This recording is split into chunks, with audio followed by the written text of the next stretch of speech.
Hello friends, welcome to all. आज हम बात करने वाले torque slip characteristics of induction motor की। हमने पिछले वीडियो में देख लिया था टॉर्क क्या है। इसमें हमने स्टार्टिंग टॉर्क और उसकी maximum condition for starting torque, उसके बाद हमने देखा था running torque of three phase induction motor और maximum condition for running torque of induction motor. ये सब हमने देख लिया था और डिराइव भी किया था। टॉर्क टॉर्क का इक्वेशन जो हमने डिराइव किया था।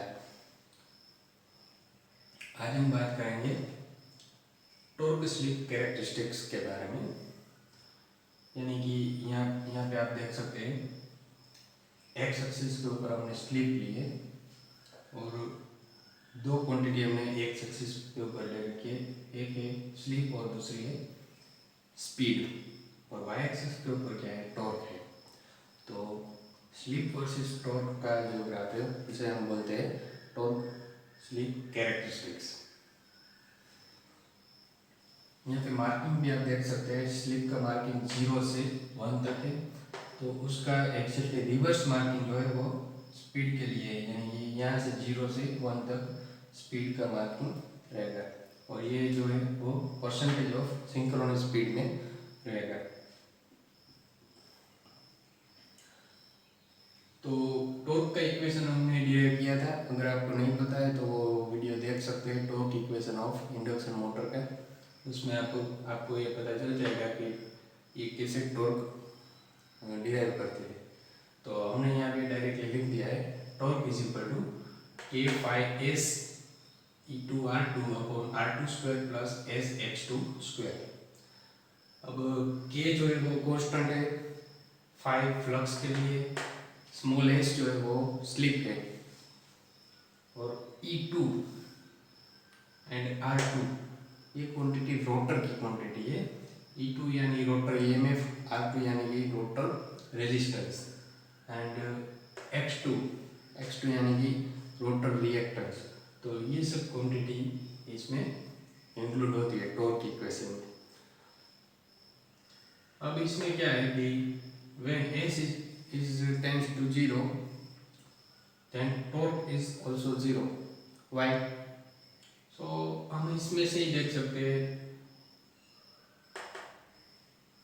s की जगह पे हम 0 पुट करेंगे इस इक्वेशन में, तो क्या होगा, टॉर्क 0 हो जाएगा। ये इस इक्वेशन में हम देख सकते हैं। इसीलिए हम यहाँ से देखिए जब स्लिप 0 है तो टॉर्क भी 0 है। यानी कि ये कैरेक्टरिस्टिक्स जो है वो स्टार्ट कहाँ से होगी, 0 से होगी। तो at normal speed close to synchronous speed, ये स्टार्ट यहाँ से हो गई है 0 से। उसके बाद क्या होगा, अगर स्लिप इंक्रीज होगी तो नॉर्मल स्पीड के ऊपर क्या होगा, s इंटू एक्स टू जो टर्म है, s इंटू एक्स टू ये स्मॉल रहेगा with respect to R two. यानी कि R2 की कंपैरिजन में ये S x2 टर्म है वो बहुत ही छोटा है। तो क्या कर सकते हैं हम, S x2 को हम निगलेक्ट कर सकते हैं इस इक्वेशन में से। तो अगर हम निगलेक्ट कर दें तो ऐसा हो जाएगा torque is proportional to S upon R2, क्योंकि हमने इसको निगलेक्ट कर दिया है। तो टॉर्क जो है वो S अपॉन R2 के प्रोपोर्शनल में रहेगा। अगर मान लीजिए R2 भी कांस्टेंट है, यानी कि रोटर रेजिस्टेंस है वो भी कांस्टेंट है, तो ये डायरेक्टली S के प्रोपोर्शनल में रहेगा। टॉर्क जो है वो डायरेक्टली प्रोपोर्शनल टू स्लिप। तो ये हम देख सकते हैं। तो यहाँ से हम देखिए जैसे जैसे स्लिप है वो इंक्रीज होती है, टॉर्क भी इंक्रीज होता चला जा रहा है। यानी कि ये कंडीशन क्या है, torque is directly proportional to slip. अब एक कंडीशन ऐसी है s is equal to R2 upon x2, यानी कि s की वैल्यू s को हम धीरे धीरे इंक्रीज करते जाएंगे। तो एक समय ऐसा आएगा कि एस की वैल्यू कितनी होगी, R2/X2 होगी, तब क्या होगा, तब टॉर्क जो है वो मैक्सिमम हो जाएगा। ये मैक्सिमम टॉर्क को ब्रेक डाउन टॉर्क भी बोलते हैं, कई बार पुल आउट टॉर्क भी बोलते हैं। तो ये कंडीशन यहाँ पे आती है, यहाँ देखिए टी मैक्सिमम है।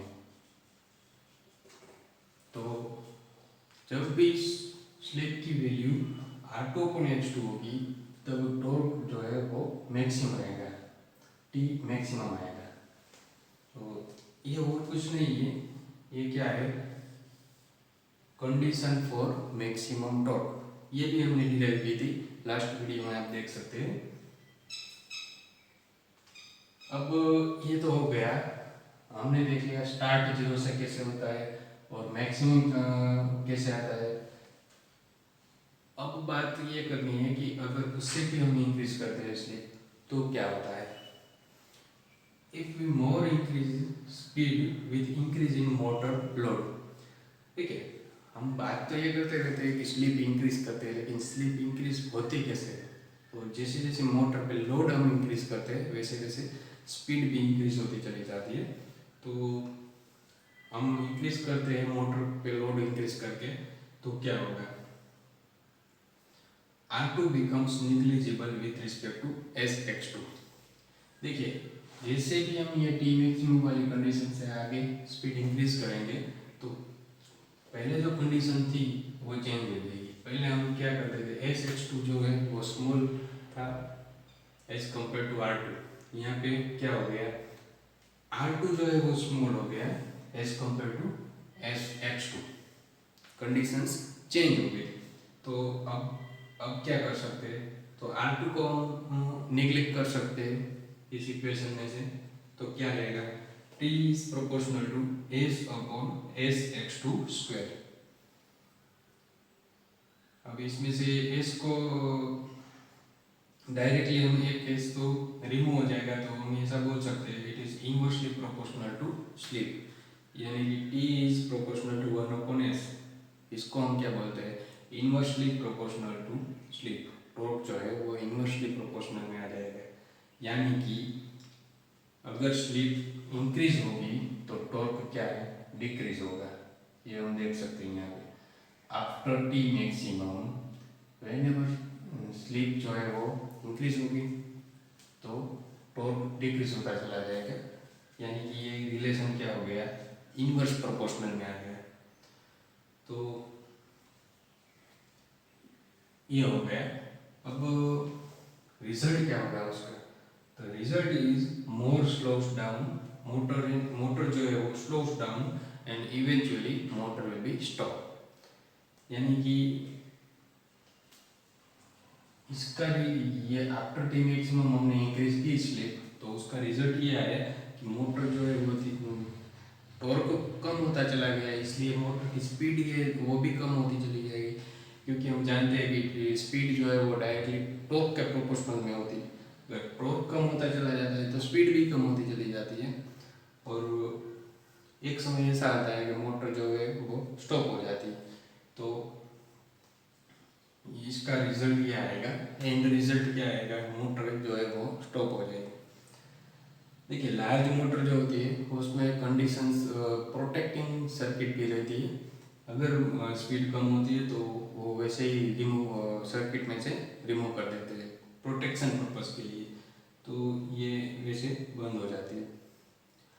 अब यहाँ पे आप कुछ आपको शेडेड एरिया देख सकते हैं, तो ये क्या है, देखिए हम देख सकते हैं कि ये shaded area near to zero slip है, यानी कि जीरो स्लिप से थोड़ी आगे तक ही ये हम देख सकते हैं। तो ये शेडेड एरिया में हम देख सकते हैं कि जैसे जैसे स्लिप इंक्रीज करते हैं वैसे वैसे टॉर्क इंक्रीज होता चला जाता है, यानी कि ये वो डायरेक्टली स्लिप के प्रोपोर्शनल में है, और कैरेक्टरिस्टिक्स जो है वो ऑलमोस्ट स्ट्रेट लाइन में हम देख सकते हैं। तो ये ऑपरेशन क्या है, मोटर का स्टेबल ऑपरेशन बोलते हैं, यानी कि इस रेंज में जो मोटर ऑपरेट होगी तो कोई दिक्कत नहीं होगी, यानी कि स्टेबल ऑपरेशन मोटर का रहेगा। इस रीजन में। यहाँ से आगे आगे जाएंगे तो फिर प्रॉब्लम शुरू हो जाएगी। तो ये हमने सेटल करके रखा है कि ये इस रीजन में जो मोटर है वो प्रॉपर्ली वर्क करेगी, स्टेबल ऑपरेशन होगा मोटर का। अब ये जो शेप है कैरेक्टरिस्टिक्स का, इस शेप को क्या बोलते हैं? हाइपरबोला। तो रेक्टेंगुलर हाइपरबोला टाइप का शेप है, जैसे सर्कल, ट्रायंगल ऐसा शेप होता है, वैसे ही ये शेप को हाइपरबोला बोलते हैं। तो इसे हाइपरबोला शेप में कैरेक्टरिस्टिक्स आएगी। अब टॉर्क है उसमें R2 का कोई रोल नहीं, यानी कि रोटर रेजिस्टेंस है उसका ये कैरेक्टरिस्टिक्स या मैक्सिमम टॉर्क में कुछ रोल नहीं है। तो क्या है, देखिए मैक्सिमम टॉर्क है उसमें R2 का वैसे तो कोई रोल नहीं है, लेकिन इसका लोकेशन जो है ये मैक्सिमम का, उसमें R2 का रोल है। रोल क्या है तो हम देख सकते हैं, यहाँ पे हमने एक वैल्यू ले रखी है R, तो हमें मैक्सिमम टॉर्क का मिला यहाँ पे। ये डॉटेड लाइन आप देख सकते हैं, ये क्या है, ये मैक्सिमम टॉर्क की लाइन है, यानी कि कोई भी कंडीशन में इससे ज़्यादा टॉर्क नहीं रहेगा। मैक्सिमम टॉर्क जो है वो T मैक्सिमम इधर तक ही रहेगा। अब रोटर रेजिस्टेंस की वैल्यू R है, तो हमें यहाँ पे T मैक्सिमम मिलेगा।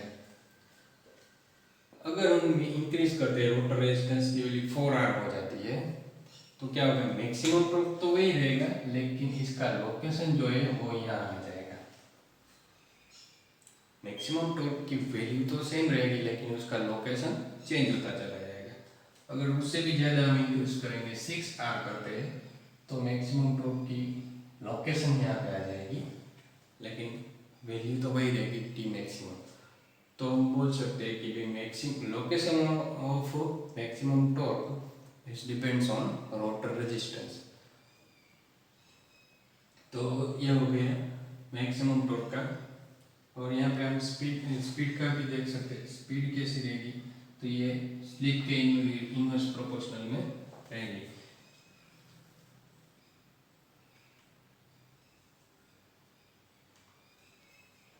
तो ये सब हो गया टॉर्क स्लिप कैरेक्टरिस्टिक्स के बारे में।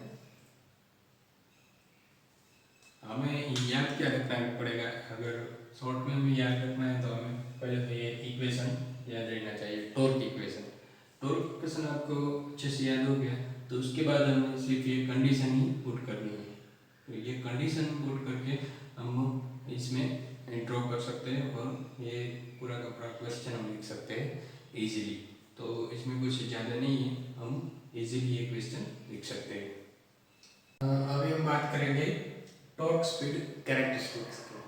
तो ये स्पीड जो है वो ऑलमोस्ट हमने देख लिया था कि टॉर्क स्लिप कैरेक्टरिस्टिक्स देख ली थी, उसमें ये भी हमने ऑलरेडी देख लिया था। लेकिन अब सेपरेटली टॉर्क स्पीड कैरेक्टरिस्टिक की बात करते हैं। तो यहाँ पे एक्स एक्सिस पे हमने लिया है स्पीड, और ये 0-20 रीडिंग देख सकते हैं, ये हमने परसेंटेज में लिया है, यानी कि 0% से लेकर 100% तक हमने मार्किंग किया है। और वाई एक्सिस पे हमने लिया है टॉर्क। तो टॉर्क में हम 0 से 2.5T तक हमने लिया है, यहाँ पे T है यानी फुल लोड टॉर्क है, यहाँ पे 1.5T और 2.5T। तो कुछ मार्किंग्स भी हमने इधर रखे। अब मोटर की जो स्पीड है वो डिपेंड करती है टॉर्क के ऊपर, यानी कि टॉर्क जो भी जैसे भी बिहेव करेगा उसके आधार पे स्पीड में वेरिएशन होगा। लेकिन उसकी रिलेशनशिप जो है वो हम देख सकते हैं ये कैरेक्टरिस्टिक्स के, यानी कि टॉर्क स्पीड कैरेक्टरिस्टिक्स और टॉर्क स्पीड कर्व से हम देख सकते हैं। टॉर्क डिफाइन करें तो टॉर्क इज इक्वल टू, हमने ऑलरेडी ये डिराइव कर रखा है, K phi S E2 R2 divided by R2 square plus S F2 square.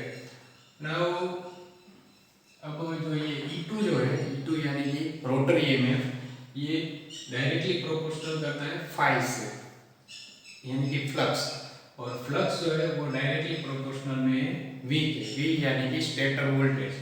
तो इसके आधार पे हम ऐसा बोल सकते हैं कि टॉर्क जो है वो directly proportional to V square है, क्योंकि अगर T2 और फाई की जगह पे हम वी पे पुट कर देते हैं तो T is proportional to V square आ जाएगा। और हम ये भी जानते हैं कि सिंक्रोनस स्पीड जो है वो इज इक्वल टू 1/f/pa, यानी कि जनरली सिंक्रोनस स्पीड जो है वो डिपेंड करती है फ्रीक्वेंसी पे। Frequency means state of frequency.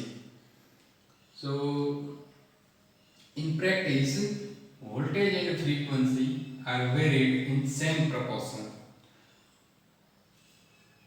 Why it is varied in same proportion? See, flux को हमें क्या करना है, फ्लक्स को हमें कांस्टेंट रखना है।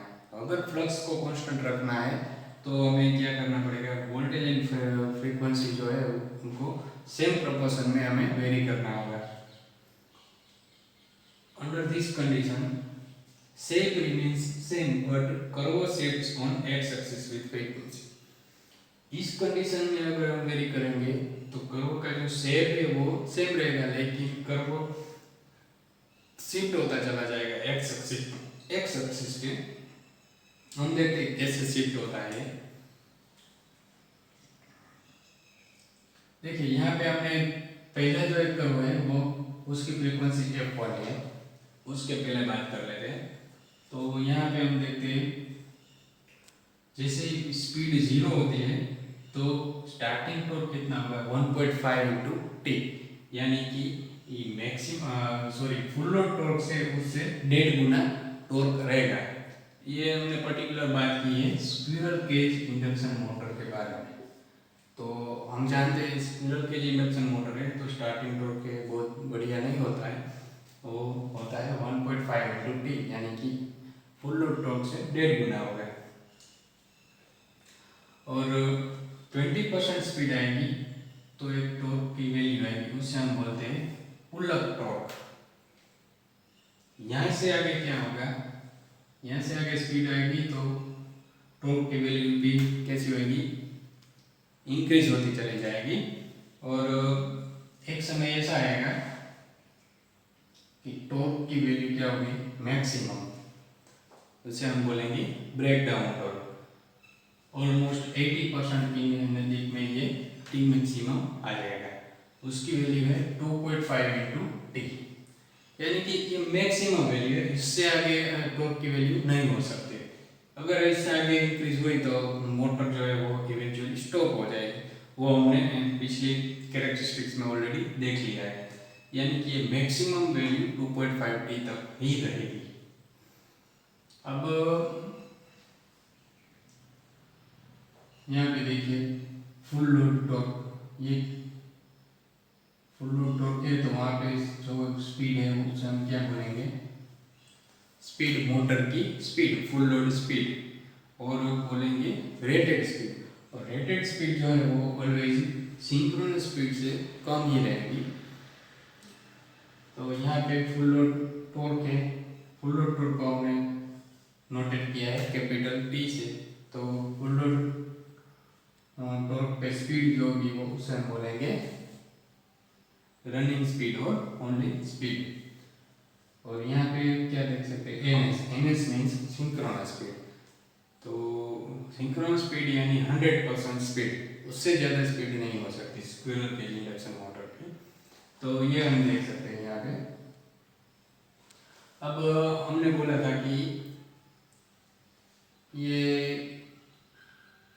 कर्व जो है वो फ्रीक्वेंसी के हिसाब से शिफ्ट होता है, यानी कि अगर फ्रीक्वेंसी चेंज करते हैं, यहाँ हम देख सकते हैं synchronous speed is equal to 120 f/p, यानी कि पोल जो है वो तो कांस्टेंट रहेगी, तो फ्रीक्वेंसी वेरी करने से ये कर्व जो है वो शिफ्ट होगा। शेप में कुछ चेंज नहीं होगा, शेप वही रहेगा। देखिए ये एफ फ्रीक्वेंसी का, अगर फ्रीक्वेंसी कोई f1 है तो हमारा ग्राफ जो है वो ऐसा रहेगा। अगर मान लो कुछ फ्रीक्वेंसी में हमने रिड्यूस कर दी और f2 फ्रीक्वेंसी कर दी है तो जो ग्राफ जो है वो लेफ्ट साइड में शिफ्ट हो जाएगा, यानी कि इस तरह से कुछ आ जाएगा। तो ये क्या हो गया, फ्रीक्वेंसी में हमने चेंज किया, शेप वही है लेकिन ये एक्स एक्सिस के ऊपर क्या हो गया, शिफ्ट हो गया। तो वैसे भी अगर फ्रीक्वेंसी f1 से इंक्रीज कर देंगे तो क्या होगा, तो ये यही शेप का एक कर्व कहाँ आ जाएगा, इस तरफ कुछ आ जाएगा, राइट हैंड साइड में शिफ्ट होगा। तो ऐसे हम डिफरेंट फ्रीक्वेंसी पे कर्व देख सकते हैं। शेप ऑलमोस्ट सेम ही रहेगा लेकिन इसकी जो लोकेशन है वो चेंज होती चली जाएंगी। तो ये हम देख सकते हैं इन स्क्विरल के इंडक्शन मोटर। अब मान लीजिए कि ये अगर नेगेटिव में चला जाता है तो क्या होगा, टॉर्क है वो अगर नेगेटिव में चला जाता है तो यहाँ पे जनरेटर ऑपरेशन होगा, यानी कि ये हमने देखा वो क्या होगा, मोटर ऑपरेशन था। लेकिन अगर ये नेगेटिव में चला जाता है तो ऑपरेशन जो रहेगा वो कौन सा रहेगा, जनरेटर ऑपरेशन रहेगा। यहाँ से अगर मान लीजिए यहाँ से अगर शिफ्ट हो गया लेफ्ट में ज़्यादा तो क्या होगा, देखिए यहाँ हमने एक मार्क किया है लॉक्ड रोटर टॉर्क, यानी कि रोटर क्या हो गया, ब्लॉक हो गया क्योंकि जीरो स्पीड है। जीरो स्पीड पे तो मोटर रोटर लॉक ही रहेगा। तो उस इस रीजन को हम क्या बोलेंगे, ब्रेक रीजन, यानी कि यहाँ पे ब्रेक ही रहेगी, कुछ टॉर्क मिलेगा ही नहीं और कुछ स्पीड भी नहीं होगी। तो इस तरफ से अगर हम देखेंगे तो ब्रेक रीजन होगा, और यहाँ पे अगर नेगेटिव में देखेंगे तो जनरेटर ऑपरेशन रहेगा। लेकिन अभी हम बात कर रहे हैं मोटर की, तो मोटर में ये इतने सारे रीजन और टॉर्क रहेंगे। और मोटर का प्रॉपरली स्टेबल ऑपरेशन कहाँ पे होगा, तो ये यहाँ पे होगा। ये स्ट्रेट लाइन हम देख सकते हैं, टी मैक्सिमम के पहले ये जो स्ट्रेट लाइन आती है यहाँ पे मोटर का स्टेबल ऑपरेशन रहेगा, यानी कि वहाँ पे अगर ऑपरेट होता है, मोटर ऑपरेट हो रही है तो कोई दिक्कत की बात नहीं है। लेकिन अगर मोटर की स्पीड जो है वो टी मैक्सिमम है, उसके बाद जो अगर आगे बढ़े तो दिक्कत की बात है, क्योंकि वहाँ पे स्पीड जो है वो कम होती चली जाएगी और एक समय ऐसा रहेगा कि मोटर जो है वो स्टॉप हो जाएगी। तो इसे हमें ध्यान में रखना है। देखिए स्मॉल मोटर में कुछ प्रॉब्लम नहीं है, लेकिन अगर लार्ज इंडस्ट्री में लार्ज मोटर रहती है, लार्ज मोटर में अगर स्पीड कम होती है तो उसमें प्रोटेक्शन सर्किट लगी होती है, तो प्रोटेक्शन सर्किट क्या कर देगी, सर्किट में से मोटर को रिमूव कर देगी फॉर सेफ्टी पर्पस के लिए। तो ये सब रहता है टॉर्क स्पीड कैरेक्टरिस्टिक्स में। तो इसमें हम देख सकते हैं कि जब भी हम वेरी करें तो सप्लाई वोल्टेज एंड फ्रीक्वेंसी दोनों को वेरी करना है। अगर किसी एक को वेरी करेंगे तो फ्लक्स में वेरिएशन आ जाएगा, फ्लक्स को हमें कांस्टेंट रखना है, इसीलिए ये कंडीशन है। अगर हम स्पीड कंट्रोल की बात करें तो जनरली V/F कंट्रोल यूज करते हैं। V/F कंट्रोल यानी कि ये जो रेशियो है वो कैसा रहेगा, रहना चाहिए, कांस्टेंट रहना चाहिए। ये कांस्टेंट तभी रहेगा जब हम वोल्टेज और फ्रीक्वेंसी दोनों को सेम प्रोपोर्शन में वेरी करेंगे। तो इसका रीजन भी हमें पता चल गया। हम देखेंगे जब स्पीड कंट्रोल टेक्निक्स की बात करेंगे तो इसकी ये बात हम करेंगे। तो ये हो गया, यानी कि ऐसा करेंगे तो ये शेप जो है वो सेम रहेगा, लेकिन फ्रीक्वेंसी के हिसाब से ये ग्राफ जो है वो लेफ्ट और राइट शिफ्ट होता रहेगा।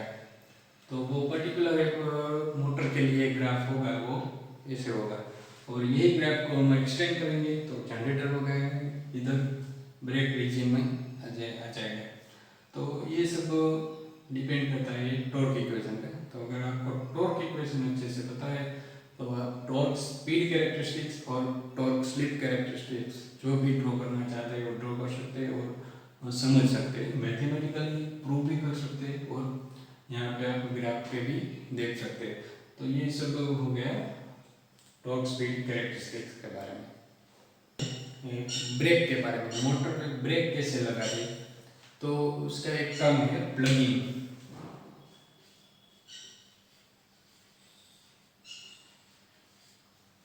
प्लगिंग जो है वो एक ऑपरेशन है, वो कैसे किया जाता है वो उसके बारे में बात करते हैं।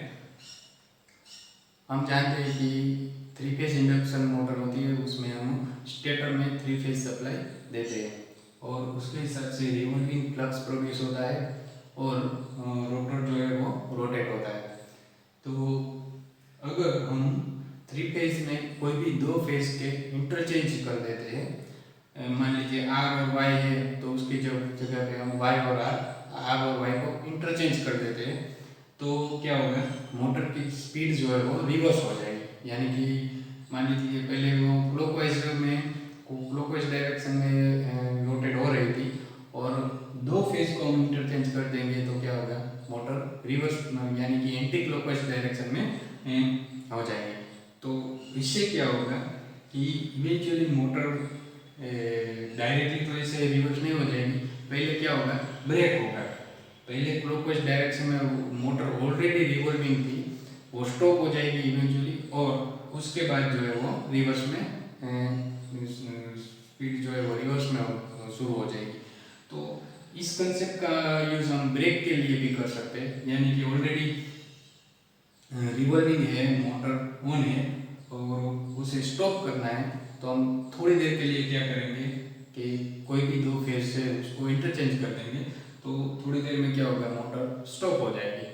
तो ये इसको हम ब्रेकिंग में भी यूज़ करते हैं, यानी कि हमने यहाँ देखा था कि अगर इसको इस तरफ ले आए तो ब्रेक का रीजन आएगा, तो ब्रेक ऐसे प्लगिंग का यूज़ करके हम इलेक्ट्रिकल ब्रेक अप्लाई कर सकते हैं।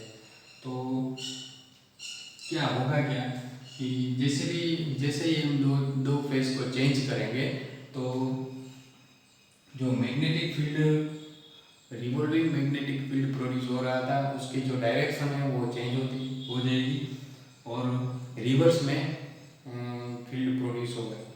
तो उसकी वजह से क्या होगा कि क्लॉकवाइज डायरेक्शन में पहले था, तो वो क्या होगा, एंटी क्लॉकवाइज डायरेक्शन में होगा। उसकी वजह से क्या होगा, I2R